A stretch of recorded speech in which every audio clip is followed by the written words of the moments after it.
Buenos días, hermanos. A algunos les saludo por primera vez. No, yo creo que no por primera vez en este año, porque creo que el primer domingo estuvimos, ya no me acuerdo ya.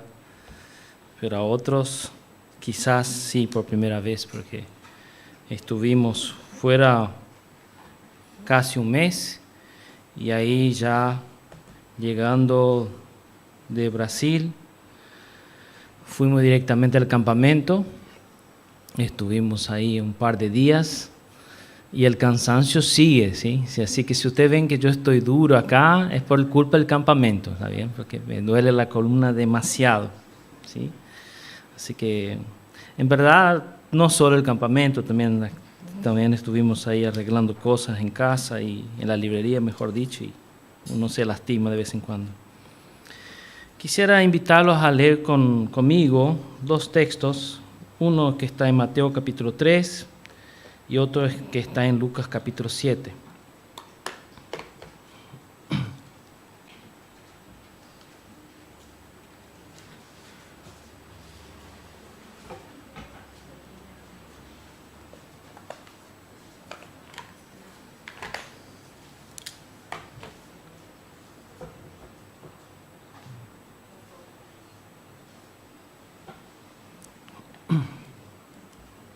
¿Quién puede leer para nosotros Mateo capítulo 3, versículo 4? Juan estaba vestido de pelo de camello y tenía un cinto de cuero alrededor de sus lomos, y su comida eran langostas y miel silvestre. Y Lucas capítulo 7, versículo 24 a 28 dice así: Cuando se fueron los mensajeros de Juan, comenzó a decir de Juan a la gente: ¿Qué salisteis a ver al desierto? ¿Una caña sacudida por el viento? ¿Mas qué salisteis a ver? ¿A un hombre cubierto de vestiduras delicadas? He aquí los que tienen vestidura preciosa y viven en deleites en los palacios de los reyes están. ¿Mas qué salisteis a ver? A un profeta. Sí os digo, y más que profeta. Este es de quien está escrito: He aquí, envío mi mensajero delante de tu faz, el cual preparará tu camino delante de ti. Os digo que entre los nacidos de mujer no hay mayor profeta que Juan el Bautista, pero el más pequeño en el reino de Dios es mayor que él. El año pasado estaba yo en el sanatorio, no voy a decir cuál, pero para no dejar muy explícito de quién estoy hablando, y esperando un turno para un chequeo, un examen, no me acuerdo. Y de pronto escucho a lo lejos una persona hablando en español similar a mí, ¿no? Con un poco más de dificultad, por supuesto. Y dije, es brasilera. Y me acerqué y me presenté: hola, soy Francisco, vivo acá, mira, también vivo acá. Y empezamos a charlar. Y cuando iba finalizando la conversación, dije, bueno, tenemos que encontrarnos, tomar un café, charlar, seguir, porque no es que seamos tantos acá en Posadas. Y dice, sí, Jace, seguime, buscame en el Instagram.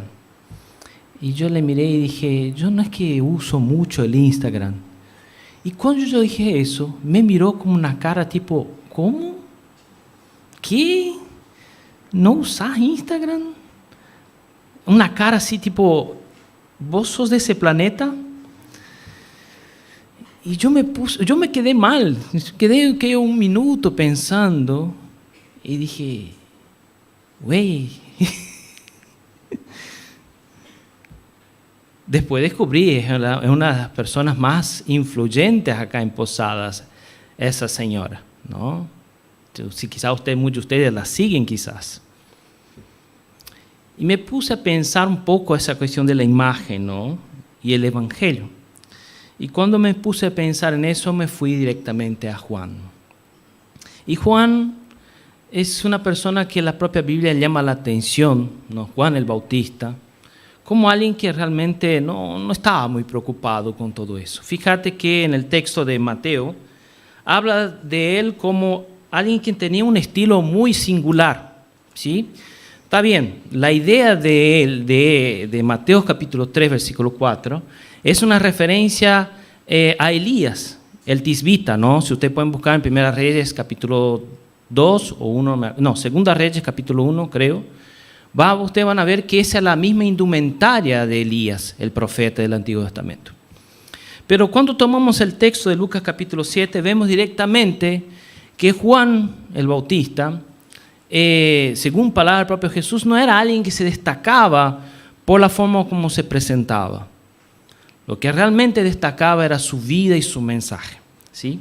Para ir avanzando, yo voy a pedir a quien está allá, Sebastián o Fiorella o Vanessa, no sé quién, Fiore, me ayude, no sé si se ve, quizás apagamos acá adelante, ¿sí? Diego, por favor, muchas gracias. Pasamos a la próxima.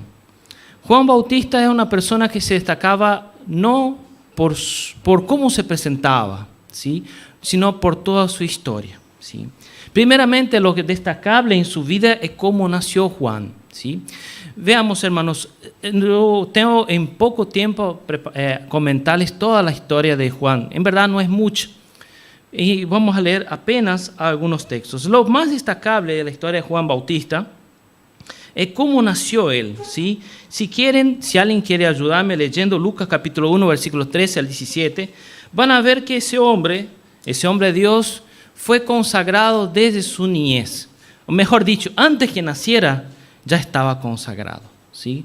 Consagrado a un servicio, a un propósito, a un llamamiento eterno. Lucas capítulo 1, versículo 13 al 17, por favor, quien lo tiene, lo puede leer.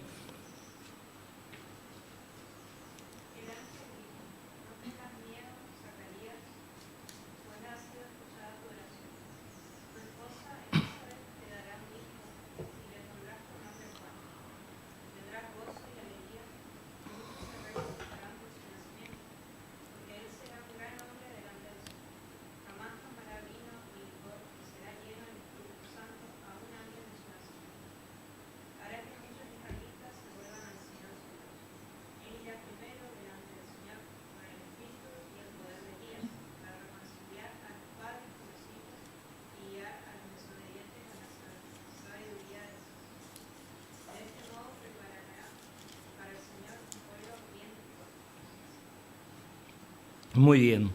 Vemos acá que Juan el Bautista fue alguien que ya nació dentro de una promesa, un milagro. Es alguien que antes de nacer ya había una profecía para él y sus padres fueron avisados. Juan Bautista, cuando vino al mundo, cuando empezó a entender la realidad, sus padres lo sentaron en una sillita y le dijeron: hijito, tenemos que contarte algo. Tenemos que contarte que tu nacimiento fue un milagro. Tenemos que contarte que vino un ángel y habló con tu papá. Tenemos que contarte que vas a ser un gran hombre de Dios. Y acá vemos una de las grandes virtudes de Juan. Alguien que aceptó su propósito. Él aceptó su propósito. Él lo asumió como propio. Le fue revelado y él dijo sí. Juan, por lo que vemos acá, el libro de Lucas, era un nazireo, ¿sí? Era alguien consagrado del vientre, o sea, era como, yo puse ahí, como Sansón, y quizás no podemos afirmar totalmente como Samuel.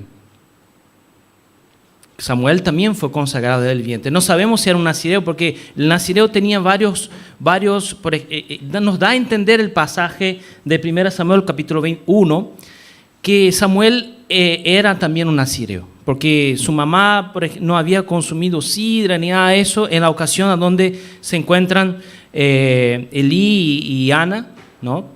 Entonces da a entender que Samuel también sería un nazireo.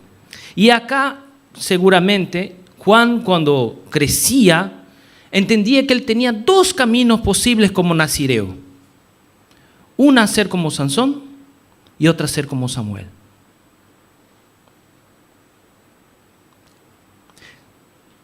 ¿Qué nazireo sería él? De alguna manera ambos cumplieron su propósito de formas muy distintas. Samuel como el gran juez de la historia de Israel. Y Sansón como el hombre que mató más en su muerte que en su vida. Que de alguna manera fracasó en el intermedio entre su nacimiento y su muerte. Un periodo bastante amplio, ¿no es cierto?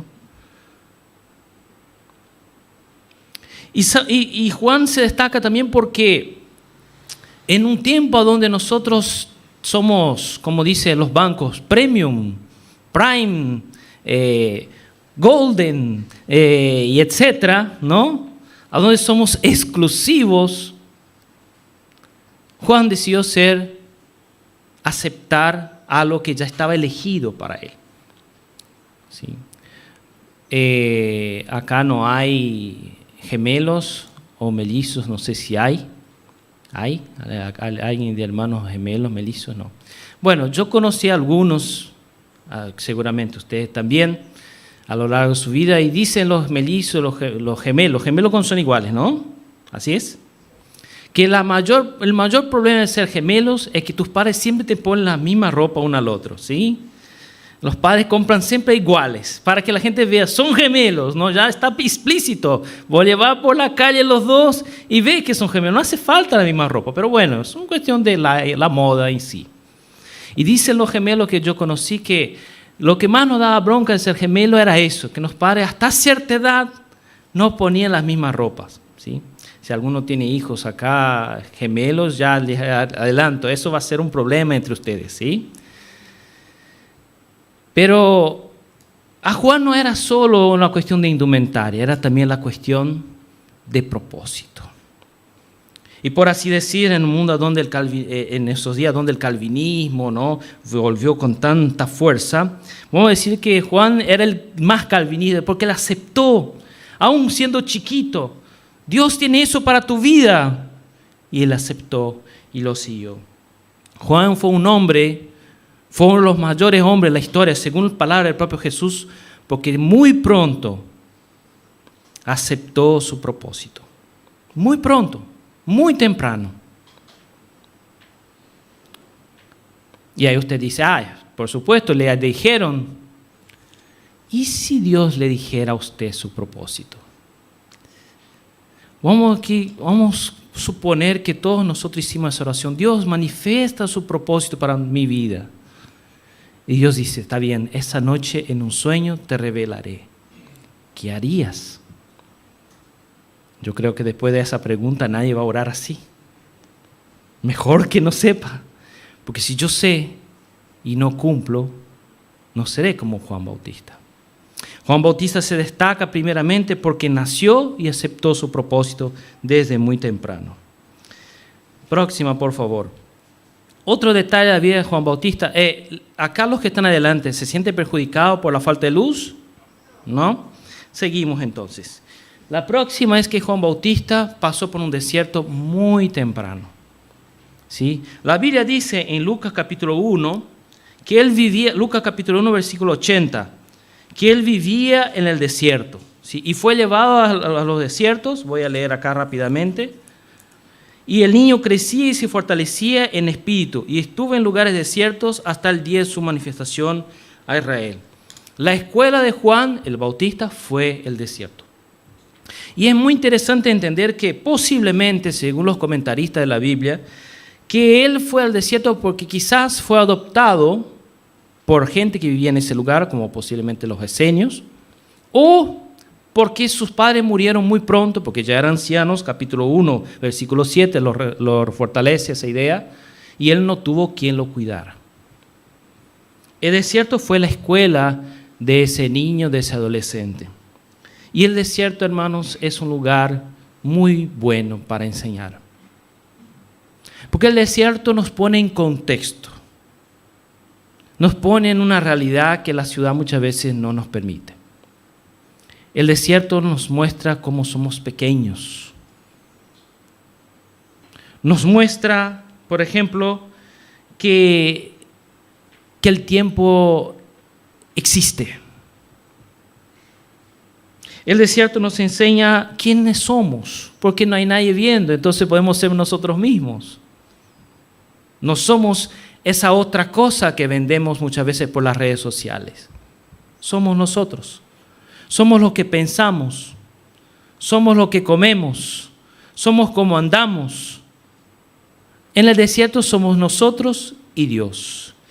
Y Dios también se revela en el desierto. Aunque uno no quiera ver a Dios,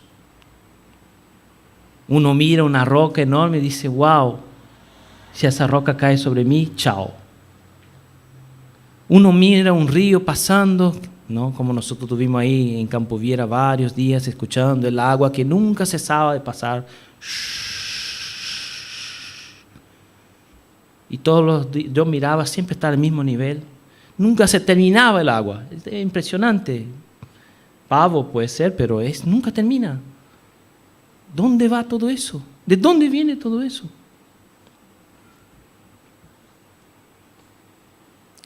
El desierto es un lugar a donde entendemos quién somos y quién es Dios. Y Juan tenía experiencia en desierto. Por así decir, si Juan quisiera vender un curso por YouTube, diría, te voy a dar un curso de una semana de desierto.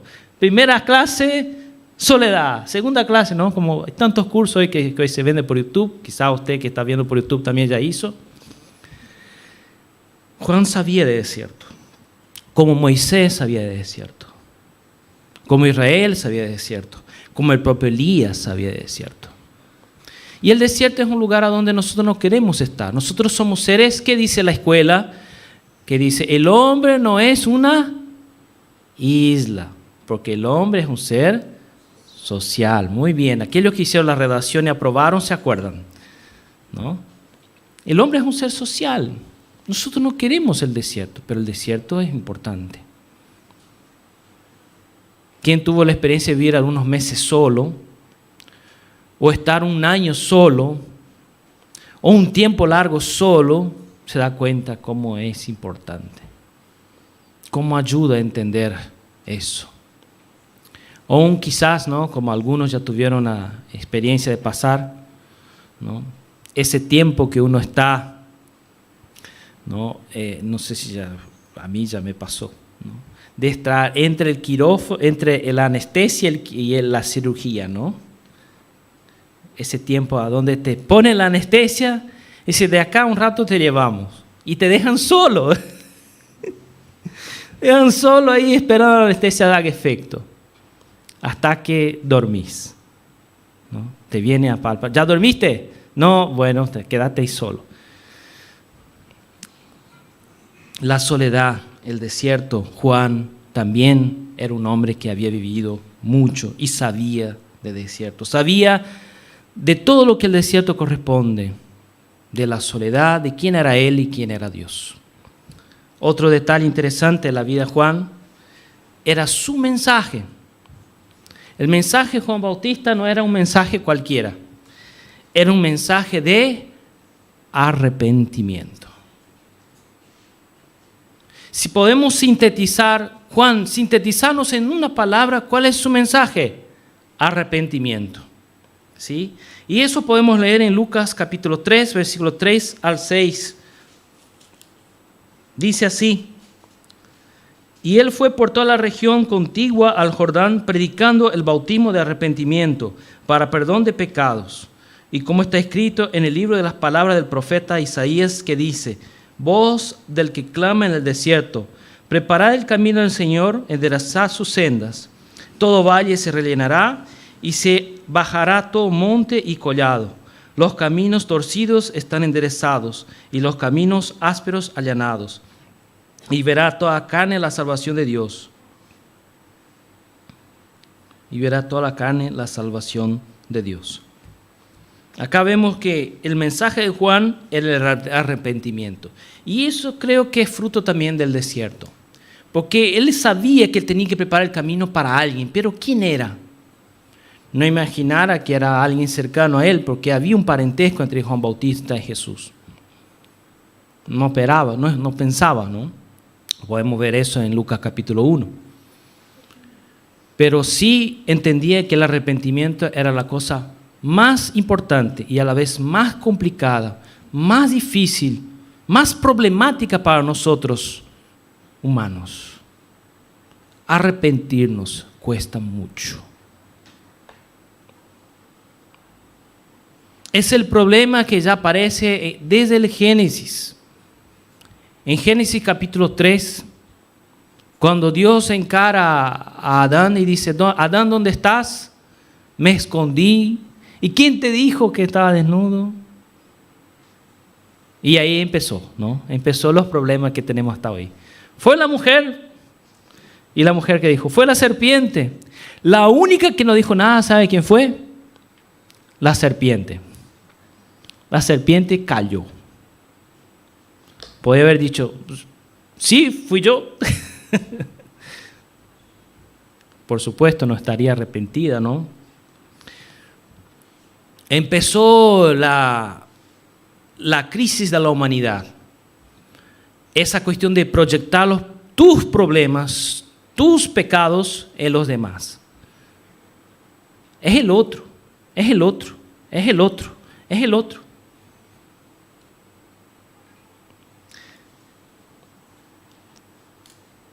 Juan sabía muy bien, porque en el desierto si hay una cosa que no te abandona además de Dios, y tú mismo es tu conciencia. Uno piensa, otra vez metí la pata. Otra vez hice eso. Otra vez dije o pensé tal cosa. Hay una película muy buena de Tom Hanks, se llama El náufrago, ¿no? A donde él, después de tanto tiempo de estar solos, agarra una pelota, ¿no? Y, ¿cómo se llama? Wilson, para poder charlar, pero es él mismo charlando consigo mismo. Porque en ese desierto de esa isla, Wilson se materializa en su propia conciencia. Está cansado de no hablar con nadie, entonces crea una otra entidad con la cual dialoga consigo mismo. Juan sabía que el ser humano tiene un gran problema de arrepentirse. Y sabía que sin el arrepentimiento no es posible que el milagro de la conversión suceda. No es posible que haya transformación en el individuo, porque si no el estado de cosas no cambia. No hay posibilidad de un milagro. Si hay algo que impide un milagro en tu vida, se llama arrepentimiento. Arrepentite. Y digo a ustedes y a ustedes que están viendo por la pantalla. Si no hay arrepentimiento, no hay cambio, no hay transformación, no hay nada. El milagro está a la puerta esperando esa palabra, arrepentimiento. Sin arrepentimiento no hay poder de Dios. Es como una medicina que está preparada ahí al lado y el doctor, el farmacéutico, el enfermero, tu mamá, tu papá, quien sea, viene, ve a vos con una herida, como nos pasó en el campamento, dijimos a un chico, no se meta de cabeza en la pileta, se van a lastimar. Un chico de 1,80 m se metió en la pileta, de cabeza. Por supuesto, le rasgó un pedacito la cabeza. No, 1,80 m, o sea, no, más alto que yo tengo 1,90 m. 14 años tenía el tipo. Se metió de punta, ¿no? Y ahí vino a nosotros y dije a Andrea, atendelo ahí porque se lastimó la cabeza. Y el tipo altísimo dice, buscamos, no, yo muestro, no, aunque te agaches, no, vamos a ver, sentate, tenemos que limpiar la herida para poner la medicina.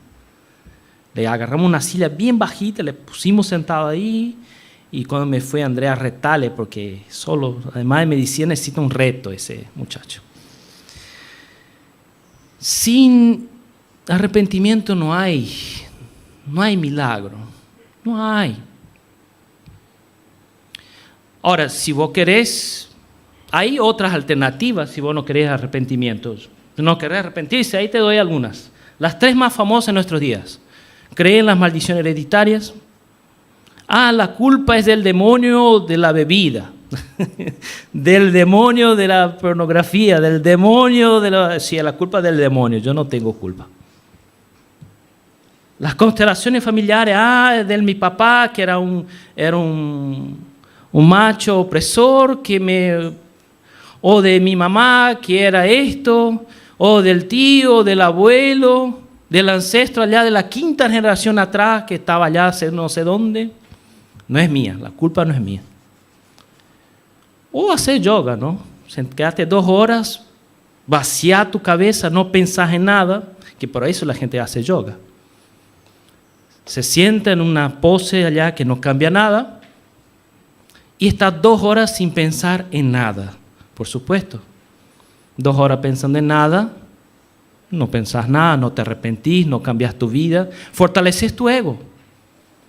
Seguís haciendo las cosas malas, pero por lo menos tuviste 2 horas meditando. Entienda que cuando la palabra dice meditar, hermanos, es muy distinto al yoga, ¿eh? Que la palabra meditar acá es meditar con la palabra de Dios. Lea un texto bíblico y pensarlo. Intentar descubrir lo que dice cada coma de ese versículo. Eso es meditar. Es rumiar la palabra y ver, mirar, ¿para qué me sirve eso? No es algo que, poético, ¿no? Las mariposas azules vuelan al norte. No es eso. La palabra meditar en la Biblia tiene otra connotación. Lo más importante, la próxima Fiorella, por favor, es que el mensaje de Juan no era solo arrepentimiento. Y ahí es otro punto importante. Él hablaba del Cordero de Dios. Y ahí sí, vamos a leer varios textos. Le voy a pedir que me ayuden, sí. Les pido disculpas a aquellos que están viendo por YouTube, pero les pido que busquen después también en sus Biblias. Les voy a mencionar rápidamente algunos textos, ¿sí? Juan capítulo 1, versículo 27. Mateo capítulo 3, versículo 13 al 15. Juan capítulo 1, versículo 35 al 40. Y Juan capítulo 3, versículo 30. ¿Sí? No sé si se ve, pero ustedes, los que quieran ayudarme con alguna lectura, bienvenidos. ¿Sí? ¿Qué dice Juan capítulo 1, versículo 27?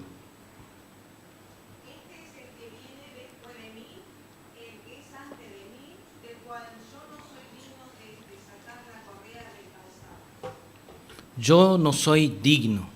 Miren, va a venir otro después de mí. Y de este yo no soy digno.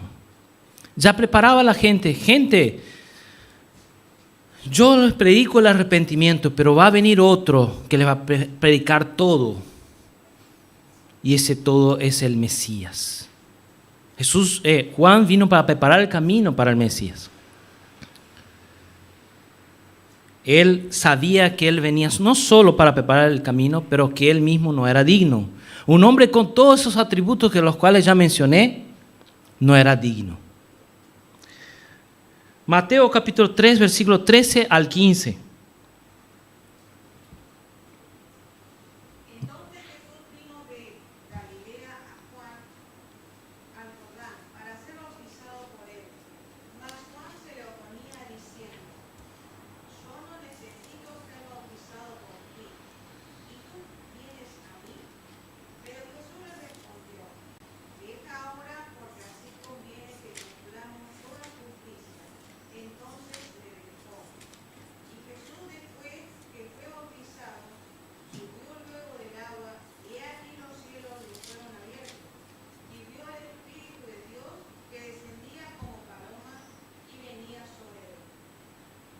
Muy bien.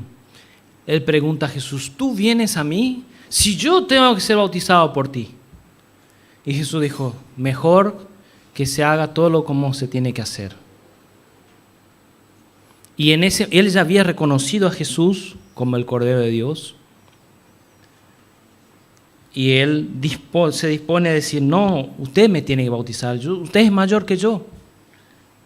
Tanto que eso queda muy claro en Juan capítulo 1, versículo 35 al 40, dice así. Y el siguiente día, otra vez estaba Juan y 2 de sus discípulos, y mirando a Jesús que andaba por allí, dijo, he aquí el Cordero de Dios. Le oyeron hablar los 2 discípulos y siguieron a Jesús.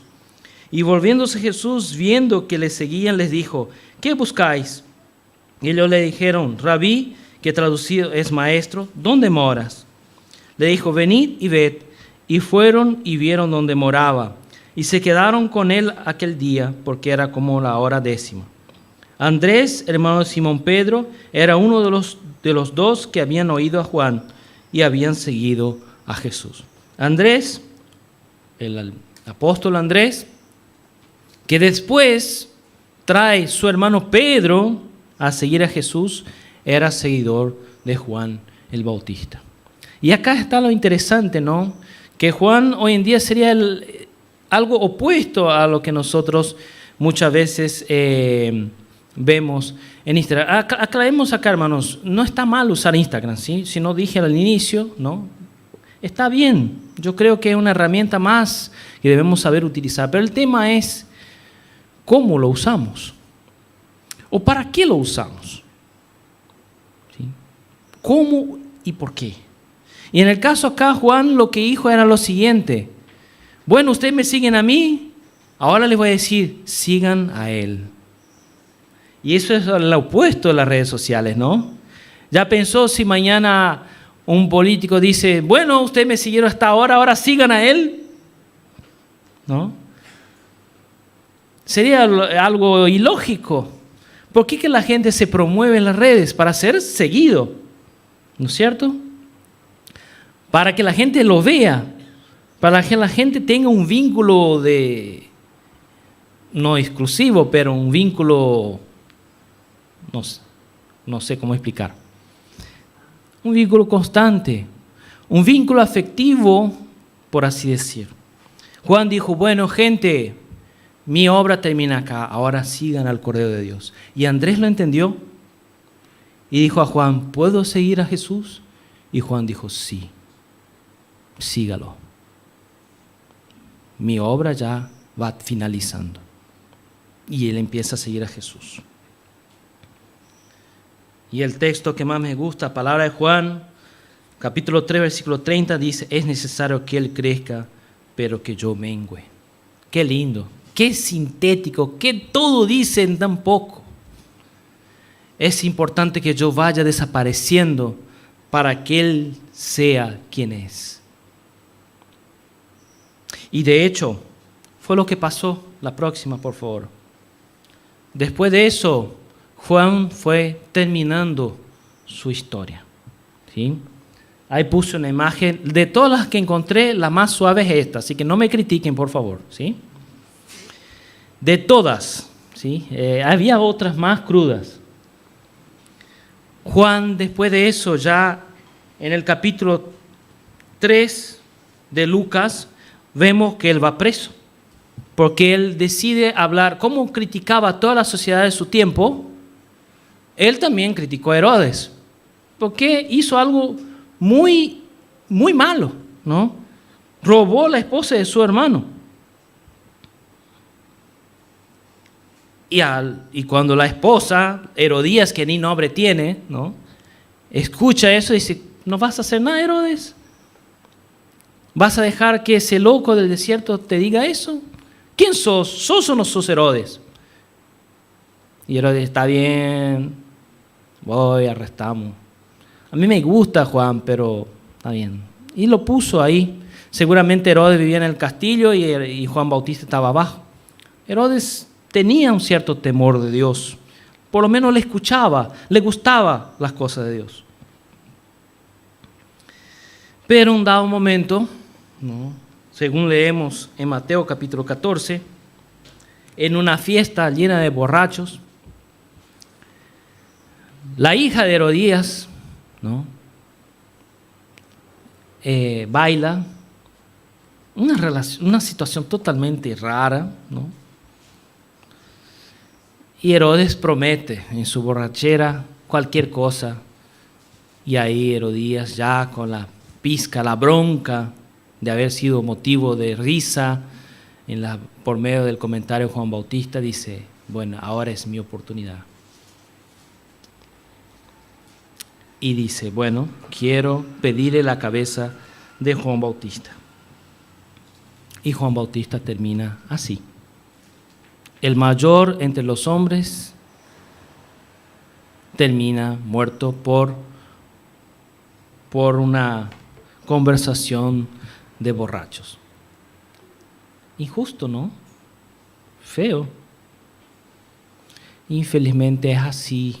A veces los hombres y mujeres de Dios terminan muriendo por conversaciones de hombres y mujeres de ese calibre. Pero para Dios eso no importaba, porque Juan había cumplido su propósito. Hay un versículo que dice: Dios tiene placer en la muerte de sus santos, que Dios anhela encontrarse con ellos. Y no importa cómo finalizan, sino cómo viven en ese lapso entre su nacimiento y muerte. A Dios no le importa. Pero ¿y a Juan? ¿Será que le importó terminar así? Yo creo que sí. Porque en Lucas capítulo 7, versículos 18 al 23, habla un episodio muy interesante que dice así. Lucas capítulo 7, 18 al 23 dice: los discípulos de Juan le dieron las nuevas de todas esas cosas, y llamó Juan a 2 de sus discípulos y los envió a Jesús para preguntarle: ¿eres tú el que había de venir o esperaremos otro? Cuando pues los hombres vinieron a él, dijeron: Juan el Bautista nos ha enviado a ti para preguntarte: ¿eres tú el que había de venir o esperaremos a otro? En esa misma hora sanó a muchos de las enfermedades y plagas y de espíritus malos, y de a muchos ciegos les dio la vista.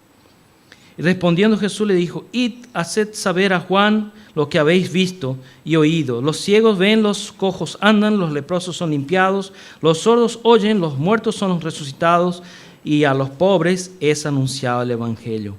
Bienaventurado es aquel que no halle tropiezo en mí.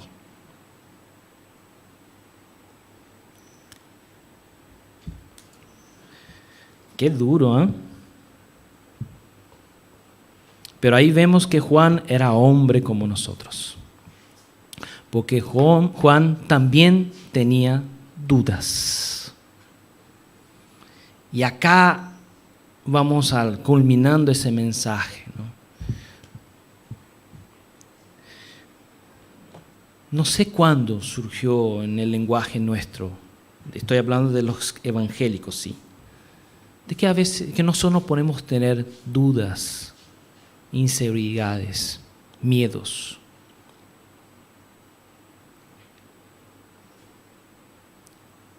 Juan los tuvo. Juan en su última etapa mandó a 2 de sus discípulos preguntar a Jesús: ¿eres tú o es otro? Y Jesús le dijo: mira, Juan, que no encuentres tropiezo en mí. Y acá muestra algo que debemos entender, hermanos, que Dios no tiene que estar sujeto a su cuadrado, a tu manera de verlo. Dios no es la forma que usted lo interpreta, es mucho más que eso. Juan sí, fue un hombre que vivió una vida ascética, ¿está bien? Pero Jesús era distinto. Y Jesús es Jesús. Pero lo bueno de Juan es que el halago que Jesús hace a él está en los versículos que siguen. Ven, nosotros leímos el versículo 23 y el versículo 28 dice: os digo que entre los nacidos de mujer no hay mayor profeta que Juan el Bautista. Las dudas de Juan no le hacían menos Juan Bautista. Y acá es muy importante porque aprendimos, no sé quién les enseñó, de que el cristiano no puede tener dudas o incertezas. En verdad, hermanos, ¿quién no tiene duda? Es la gente de afuera. La gente de afuera no cree en Dios. La gente de afuera no cree en el infierno. La gente de afuera peca y peca y peca y peca.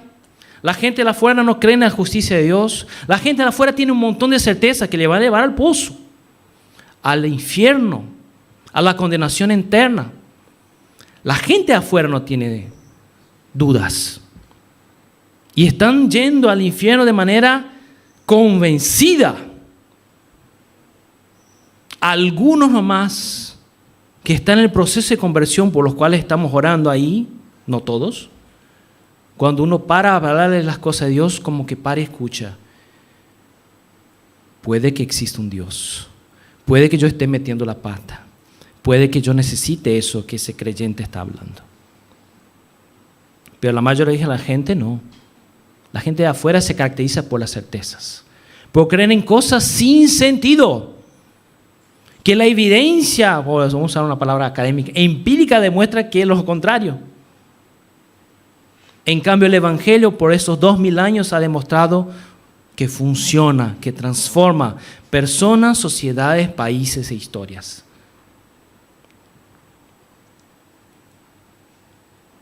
Además, Juan tiene otro detalle interesante. Juan sale de la historia de los evangelios de manera inesperada, rápida. Como ese personaje, ya vieron esa película, el personaje principal muere en los primeros 10 minutos y uno se queda pensando, ¿y ahora qué pasa? Juan era uno de los principales. Y Juan no ve a muchas cosas que Jesús hace. Juan entra a la historia y sale de la historia y queda a mitad del camino. Yo creo que Juan quería ver a Jesús entrar en Jerusalén. Que Juan quería ver la multiplicación de los panes. Que Juan quería ver, no sé, tantas las cosas que los apóstoles vieron. Juan quería ver. Él en verdad era mejor que la mayoría de los apóstoles. Era más apto. ¿Por qué Juan no vio? Hebreos 11.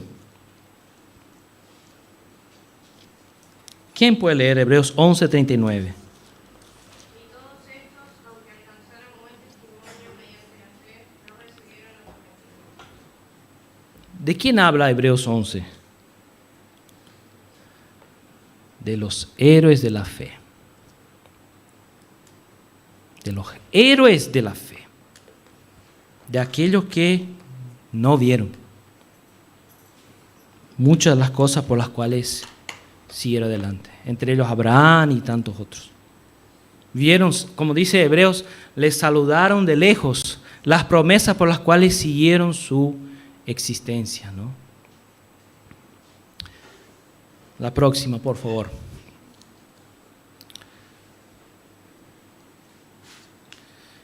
No sé si se ve bien. Ahí yo puse algunas preguntas y 2 imágenes. ¿Sí? La de abajo es muy fácil de reconocer, la de arriba no tanto, porque es una imagen, un dibujo nomás. Esta semana circuló un video en YouTube y las redes del pastor de la bodega. ¿Ya vieron? ¿No vieron? De la bodega de Ferraris. ¿Sí? Que él tuvo una visión de construir una bodega para llenar de Ferraris, Lamborghinis y todo eso. Y me pareció tan chistoso, pero a la vez tan triste.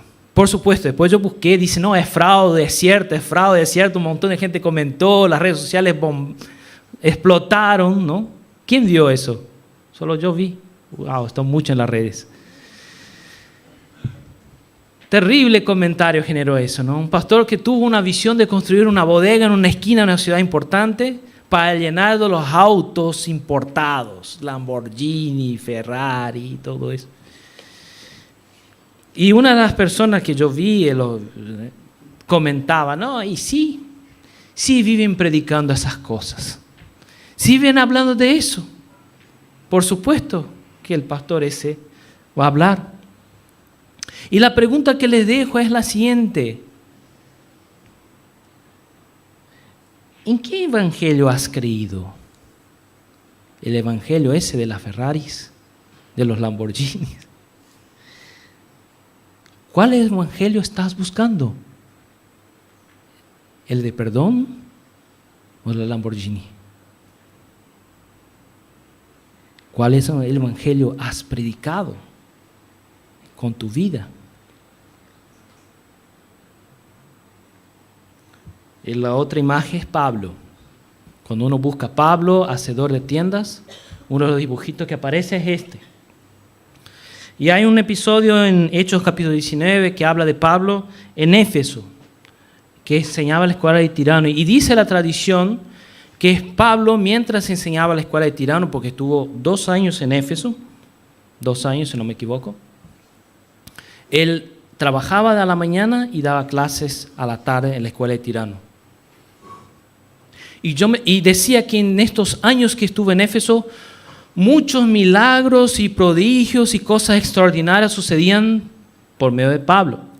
Incluso hubo un episodio donde alguien quiso echar demonios en nombre de Pablo y los demonios dijeron, yo a Jesús conozco y a Pablo también, ¿y vos quién sos? Ahí, todo eso sucede en el capítulo 19 del libro de Hechos. Y yo me pongo a pensar, porque Éfeso no debía ser una ciudad muy grande en ese entonces, que la gente a la mañana quizás iba, agarraba una carpita vieja, ¿no? Rompía un pedacito. Vamos a ver ese hombre extraordinario, que a la mañana trabaja y a la noche hace milagros. Y llevaba su carpita, mira, tengo un... Y Pablo cosía, arreglaba. Y a la noche era el Pablo extraordinario. Pablo entendió muy bien, hermanos, Gálatas 2:20 y el texto que leímos, que usamos en nuestro campamento, Filipenses 3:12-14. ¿Quién tiene Gálatas 2:20? ¿Puede leer, por favor? Y Filipenses 3:12-14. Si alguien sabe de memoria, también lo puede decir.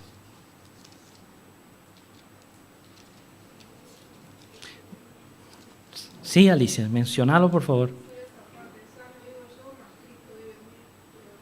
Ya no vivo yo, mas Cristo vive en mí. O sea, Pablo entendió, mira, yo fui Saulo un montón de tiempo y no me gustó. Ahora voy a ser Cristo en esa vida que me toca. Que toda la gente cuando ve a mí piense en Cristo, no piense en Saulo, no piense en Pablo, no piense piense en Cristo. En estos años que viví ya metí mucho la pata, ya maté mucha gente. Ya torturé mucha gente, ya hice sufrir mucha gente. Ahora Cristo vive en mí para que ese mensaje sea conocido y transforme a los demás.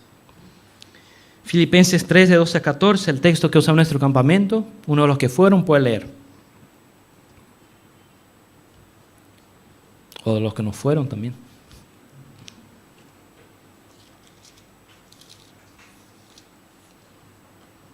Voy a pedir que prenda la luz porque ese no veo. Y tampoco veo sin anteojo. No que lo haya alcanzado ya, no que ya sea perfecto, sino que prosigo por ver si logro hacer aquello para lo cual también fui asido por Cristo Jesús. Hermanos, yo mismo no pretendo haberlos alcanzado, pero una cosa hago, olvidando ciertamente lo que queda atrás y extendiéndome a lo que está delante, prosigo a la meta, al premio del supremo llamamiento de Dios en Cristo Jesús. Pablo decía, gente, me falta un montón, pero mi meta es ser como Él. Y mientras esté en esa vida, yo quiero que ustedes también, como dicen los versículos más adelante, tengan ese mismo propósito, ser como Él. Antes de ver una canción que va a servir de momento de reflexión personal para cada uno, o sea, si el grupo de alabanza tiene una música, yo pido que la guarden para la noche o otra ocasión, ¿sí? Ya tengo una para finalizar. Les quiero decir nuevamente eso, no está mal, hermanos, usar Instagram, Facebook. Ustedes saben, yo uso, todos usamos, no es ningún secreto, no está mal. El problema es qué mostramos por medio de esas redes.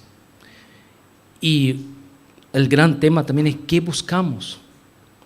Porque mientras más busquemos cosas equivocadas, más gente mostrará eso.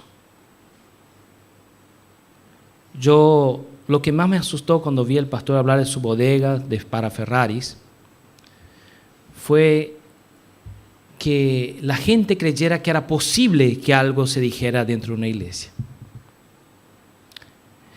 Y más terrible aún, pensar que él tuvo el coraje de decir eso dentro de una iglesia. Y cree que quizás la gente que le estaba escuchando iba a aplaudir, como de hecho se escucha aplausos en el video. Si vamos, como dice Corintios, ¿no? Si no me equivoco, el capítulo 14, si esperamos en Dios solamente para esta vida, somos los más infelices de esa tierra. El Evangelio es mucho más que Ferraris. El Evangelio es transformación de vidas. Y Juan debe ser un ejemplo para nosotros como ser aquel que Cristo quiere que seamos.